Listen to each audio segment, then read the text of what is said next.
Sorry అక్క. ఏం పర్వాలేదులే, క్లాస్కి వెళ్ళండి.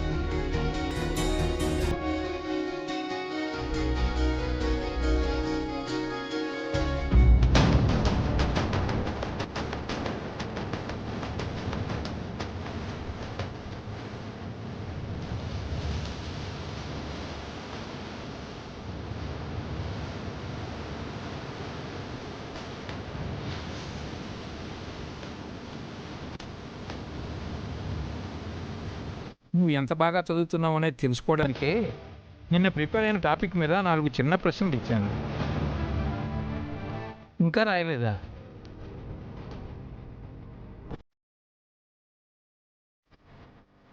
సరే, రాసినంతవరకు చూపించు.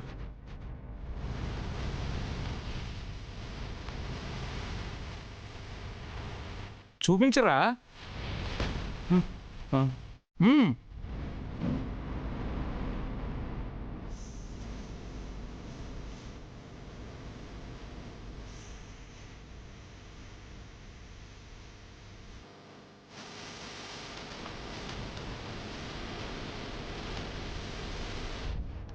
ఏంట్రా, ఇందాకటి నుంచి ఏమీ రాయలేదా?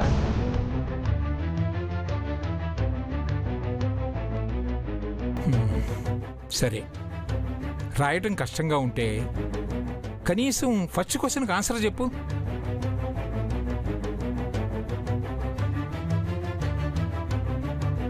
నిన్నంత కష్టపడి చెప్పాను కదరా, ఒక్కదానికి కూడా సమాధానం చెప్పకపోతే ఎలా?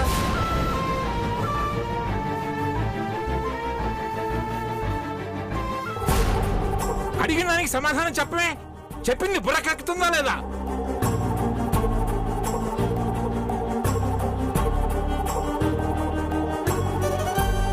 ఉన్నది 10 రోజుల టైము. ఈ 10 రోజుల్లోనే సిలబస్ అంతా వంట పట్టించుకోవాలి. ఇలా అయితే నువ్వు ఎలా పాస్ అవుతావు? కనీసం ఒక అక్షరం మొక్క కూడా రాయలేదు. ఒక ప్రశ్న కూడా సమాధానం చెప్పడం లేదంటే నేను నీకంత చెప్పి మాత్రం ప్రయోజనం ఏముంది? ఏమైంది సార్? ఏం చెప్పమంటావమ్మా? వీడిని ఏదో చేద్దామని మనం అనుకుంటున్నాం, కానీ వీడికి అక్షరం మొక్క రావటం లేదు. నా కష్టం అంతా బూడిదలో పోసిన పన్నీర్ అవుతుంది. ఇలాగైతే వీడు బీఈడీ పాస్ అవడానికి 1% కూడా ఛాన్స్ లేదు.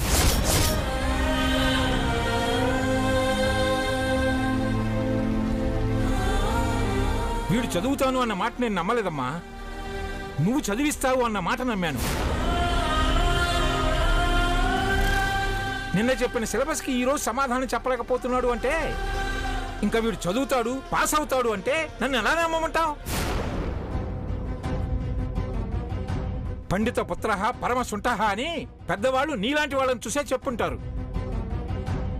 శంకరం మాస్టర్ గారి పరువు తీయడానికే పుట్టావు కదరా, చిచి! నువ్వు చదువుతావా అని నమ్మాను చూడు, నాది తప్పు.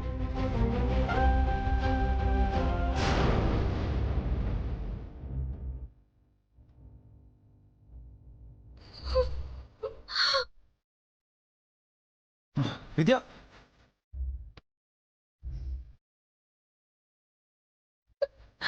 విద్య, విద్య, విద్య ఆగు. తప్పు చేశాను కదా, మిమ్మల్ని నమ్మి ఆ రోజు ఈ రోజు తప్పు చేస్తూనే ఉన్నాను కదా. విద్య, అడిగిన దానికి సమాధానం చెప్పండి. ఆయనకి ఏం అవసరం ఉండి మీకు పాఠాలు చెప్తున్నారు? ఎందుకు అంతగా తపన పడుతున్నారు? మీ నాన్నగారి మీద ఉన్న గౌరవంతో, ఆయన మీద ఉన్న అభిమానంతో. కానీ మీరు చేస్తుందేంటి? మీరు మాస్టర్ కాదు అని తెలిసినా మిమ్మల్ని ఎలా అయినా మాస్టర్ని చేయాలనుకున్నాను. ఆ నమ్మకం పోయిందండి. ప్రశాంతంగా ఉండే ఆయన కూడా అలా కోప్పడ్డారంటే అర్థం కావట్లేదా? మన బ్రతుకులేంటో మనం ఏం దాచిపెట్టామో ఏ రోజు కాకపోయినా రేపు ఏదో ఒక క్షణం మా నాన్నగారికి మీ అమ్మగారికి తెలియకుండా పోదు. తెలిసి వాళ్ళ గుండెలు ఆగక ముందే నేను లేకుండా పోతే పోద్ది. విద్య,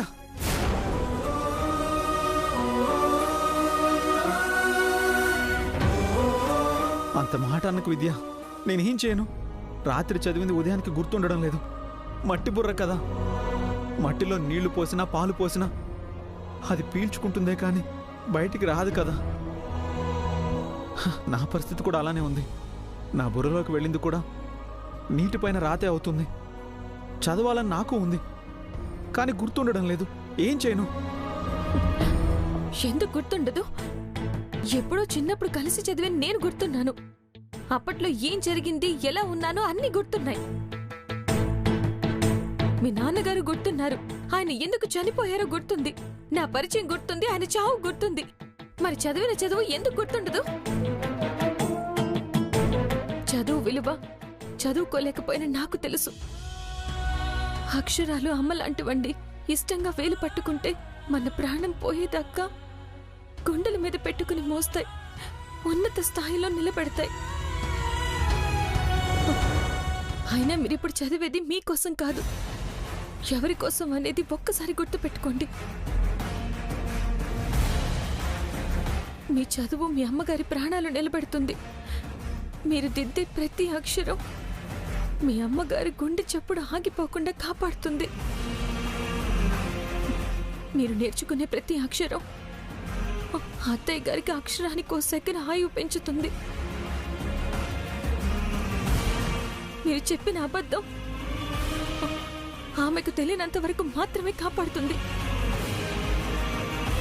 ఆమెకు పోటీ ఆయుష్ ఇవ్వగలిగేది మీ చదువు మాత్రమే. ఇవన్నీ మీకు తెలియదని నేను చెప్పడం లేదు, గుర్తు చేస్తున్నాను అంతే. అబద్ధాన్ని నిజం చేసి అత్తయ్య గారికి ప్రాణం పోస్తారు, అబద్ధంలోనే బ్రతుకుతూ ఆమె ప్రాణం తీస్తారు. మీరే నిర్ణయించుకోండి.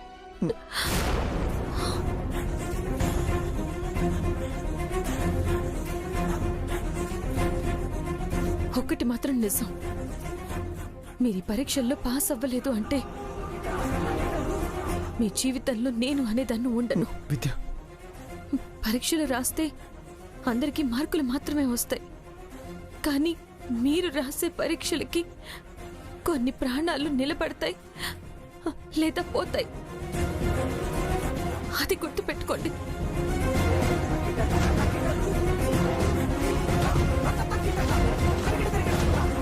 మీరు పరీక్షల్లో పాస్ అవ్వలేదు అంటే మీ జీవితంలో నేను అనేదాన్ని ఉండను.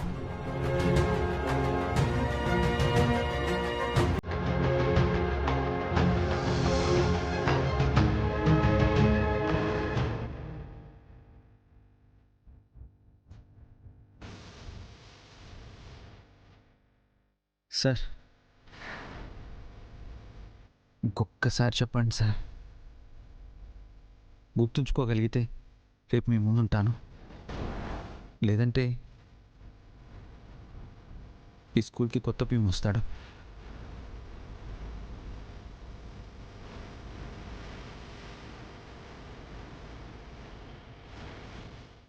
ఒరే గణపతి, నాది కోపం కాదురా, నువ్వు చదవలేదు అన్న బాధ. నీ బాధ నాకు అర్థమైందిరా. నువ్వు పట్టుదలతో చదివితే నువ్వన్నట్లే ఈ స్కూల్కి ఖచ్చితంగా కొత్త ప్యూన్ రావాలి. ఎందుకంటే నువ్వు మాస్టర్గా వస్తావు కాబట్టి. పాఠం చెప్తాను, కూర్చో.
ఆఫ్టర్ ఆల్ ప్యూన్గాడు వాడిని నువ్వు చదివిస్తావా?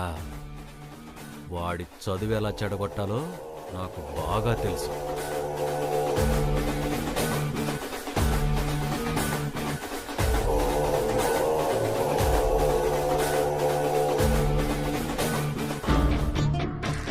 రే పిల్లలు, మీ నోట్బుక్స్ అన్ని తీసి బెంచీల మీద పెట్టండి రా. త్వరగా అందులో మీరు రాసేసిన పనికిరాని పేజెస్ అన్ని చించండి.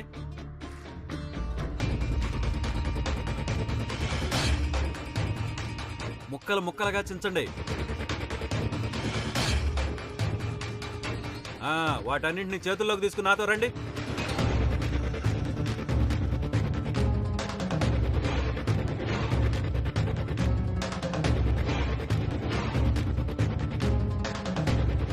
ఆగండి ఆగండి. రేయ్ పిల్లలు, మీ చేతుల్లో కాగితాలు ఎంత బలంగా పైకిసరాలంటే కింద నుంచి చూస్తే ఆకాశం, పైనుంచి చూస్తే నేల కనిపించకూడదు, అలా పరుచుకోవాలి.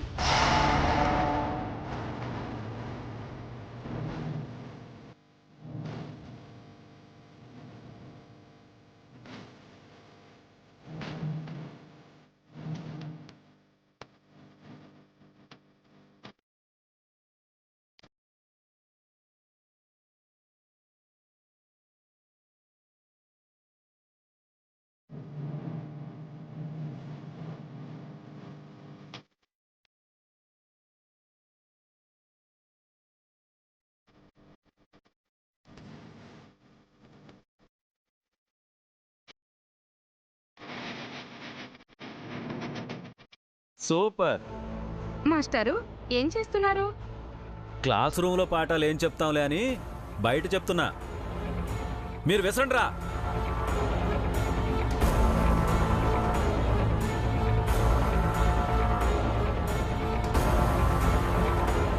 ఏం చేస్తున్నాడు ఈయన? చెయ్యాల్సింది తప్ప ఏదో ఒకటి చేస్తూనే ఉంటాడుగా.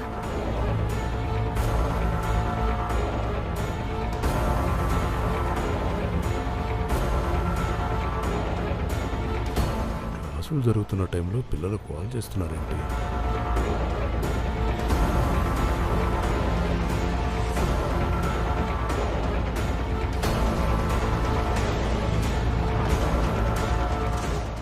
ఏంటి సార్, ఏం చేస్తున్నారు?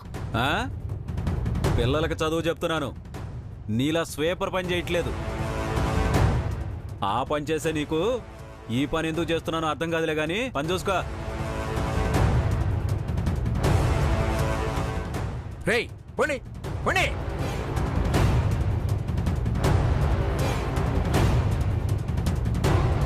ఏంటి గణపతి ఇది?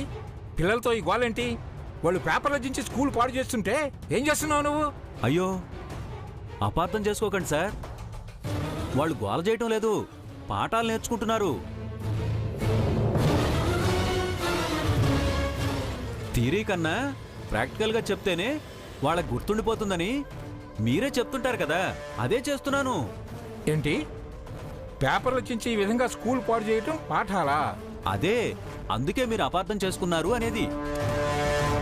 పైకి విసిరింది ఏది కూడా పైకి వెళ్లకుండా కిందే పడుతుందని న్యూటన్ గ్రావిటేషన్ ఫోర్స్ని పిల్లలతో ప్రాక్టికల్గా చేయించి మరీ చెప్తున్నాను.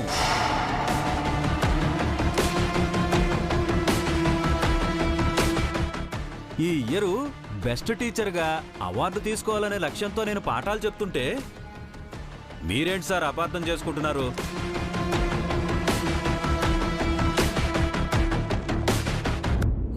నువ్వెందుకు ఇలా చేస్తున్నావో నాకు అర్థమవుతుందిలే. అపార్థం చేసుకుంటే అర్థం ఎలా అవుతుంది సార్? సరే, ఇది తప్పని మీరు అనుకుంటే పై వాళ్ళకి కంప్లైంట్ చేయండి. నేను చెప్పేది నేను చెప్తాను. స్కూల్లో పిల్లన్నా నేను ఏమైనా కంప్లైంట్ చేయడానికి? వెళ్ళి క్లాస్ రూమ్లో చెప్పు పాఠాలు. వెళ్ళా.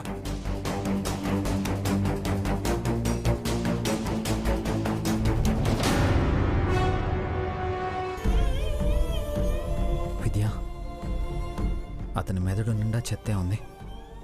నువ్వెంత క్లీన్ చేసినా ఇక్కడ ఇక క్లీన్గా ఉండదు. ఈ చెత్త క్లీన్ చేయొచ్చేమో కానీ ఆ చెత్తని క్లీన్ చేయలేం. పర్వాలేదండి, మీరు వెళ్ళి చదువుకోండి.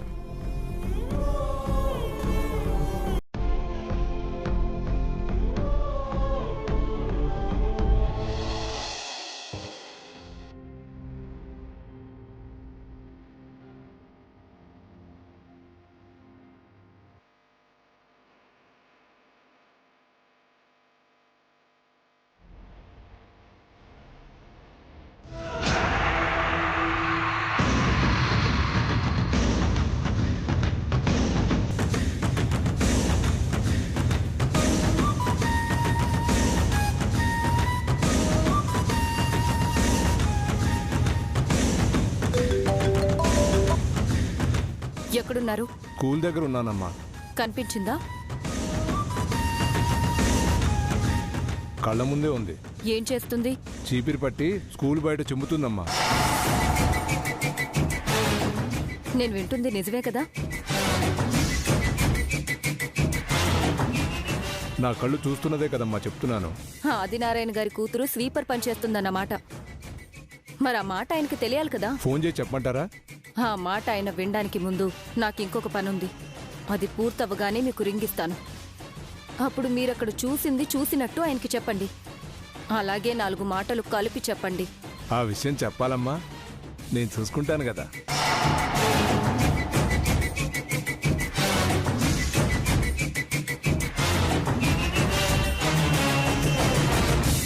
ఆస్తి నా చేతికొచ్చిందన్న ఆనందానికి అడ్డుపడుతున్న మావయ్య గారికి ఇది నా చిరు కానుక.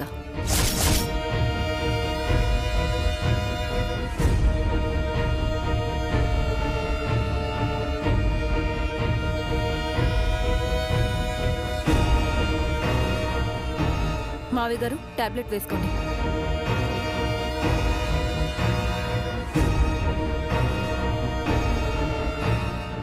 ఆస్తి చేతికి రాగానే మర్యాదలు మారిపోయాయి కదమ్మా. చేతికివ్వకుండా పక్కన పెట్టిన విషయం ఇంకా గుర్తు పెట్టుకున్నారా? ఆస్తి వచ్చినా రాకపోయినా నేను నాలాగే ఉంటాను. ఆ రోజేదో అలా జరిగిపోయింది. నన్ను అపార్థం చేసుకోకండి.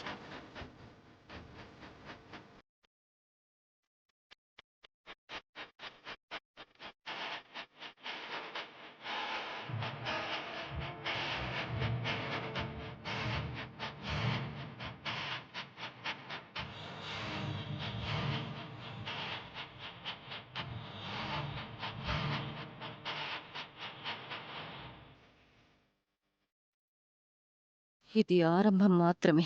అసలు ఆట ఇప్పుడు మొదలవుతుంది.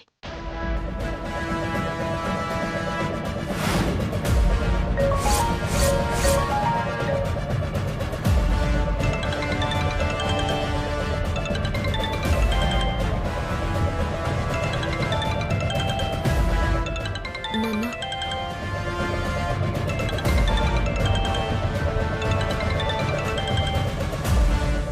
హలో ఆదినారాయణ గారు, ఏంటండి ఇది? సుబ్బారావు, నువ్వా? నేనేనండి. బిడ్డల్ని ఎలా పెంచారండి మీరు?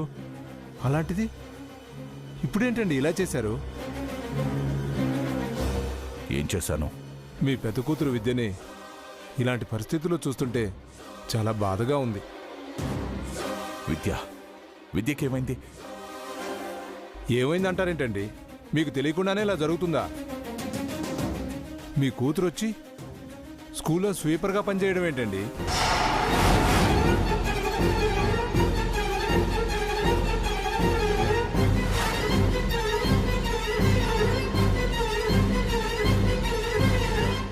ఏం మాట్లాడుతున్నావు?